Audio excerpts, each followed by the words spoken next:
Hi there! In this video, I want to show you how you can filter your results in SQL using the where clause. We will be also including the keywords between and in. Within you can filter it by a list. Between you can say the values between value A and B shall be included in the final result set. We will keep things very simple. We will be just using a table consisting of 6 columns and 5 rows. And this table is generated on the fly, so you don't need to install anything on your end if you want to follow the examples shown here. And you will also get the code in a GitHub repository linked below, as well as the SQL cheat sheet that we are going to see here. All right, that's the plan. Let's jump into the SQL cheat sheet where I want to show you the things that we are going to do and in the code later in this video. All right, here we are in our SQL query cheat sheet.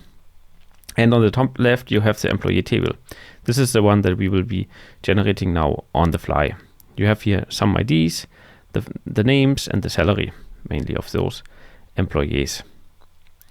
And in the first video of the series, I was covering the basic queries. If you're interested, link is in the description. But this time we are taking care of the filtering data chapter. And you see here some example queries which are exemplified in the cheat sheet, and this is what we are going to do now live.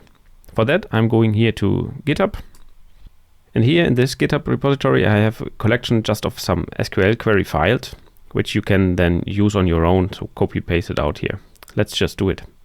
The first one that we need is a zero data. This is the one where I talked about it's generating data on the fly. You don't need to really understand this for now. It's just this query makes sure that we have some data available. And then you can just paste it in your SQL client without the need to install any database if you want to follow it on your end. What we will see here from this with employee, there's a bunch of SQL here. But if I execute this, I will just see, okay, this is just the table that I showed before.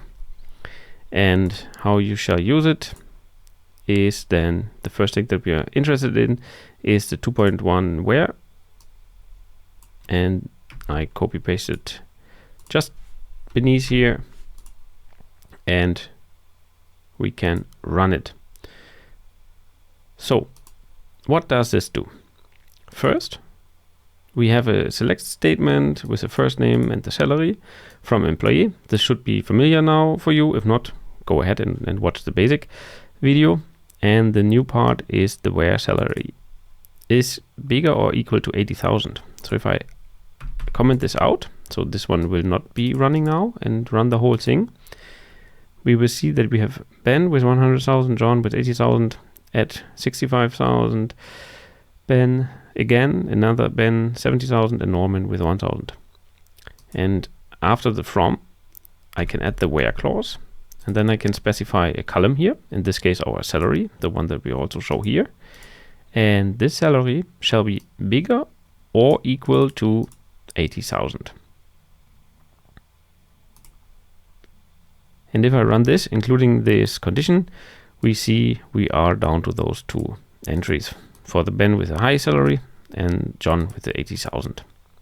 Okay, now we get the employee whose salary is bigger or equal to 80,000. So what do we do if we want the salary to be exactly 80,000?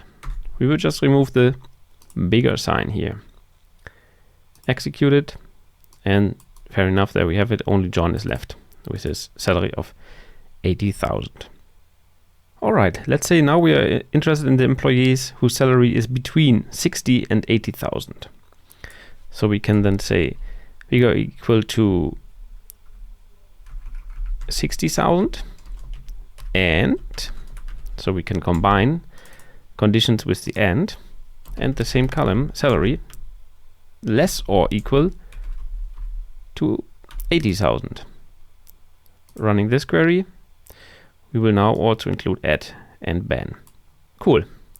But what we can also do is optimize how this is written here, because we are 2 times querying the same column and having 2 conditions. We can also say between. So we can say salary between 60,000 and 80,000.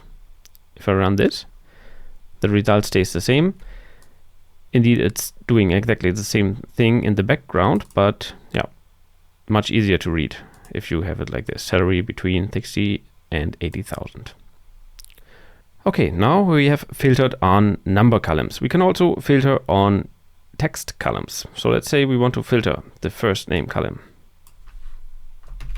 where first name is equal to, and now I have to always put it in single quotes, the text.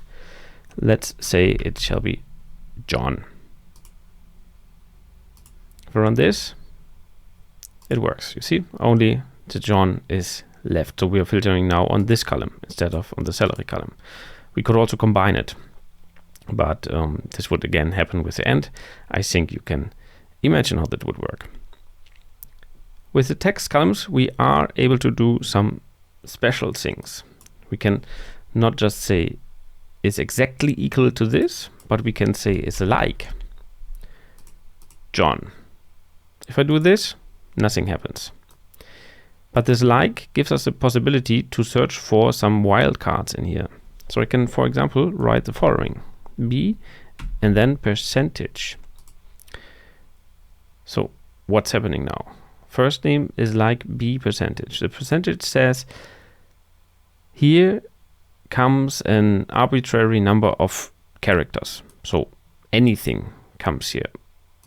And the whole thing says, give me all the rows where the first name starts with a B and then anything might follow. If I run this, we get 2 times our Ben. And obviously we can also combine this with more columns. Let's say first name, or again the same one, like. And we can also put the arbitrary number of columns at the beginning and then give me all the ones which end with an N. Running this also adds John because it's ending with an N, or Norman. All right, this is how we filter text columns using the percentage wildcard. Another interesting one is the list used within.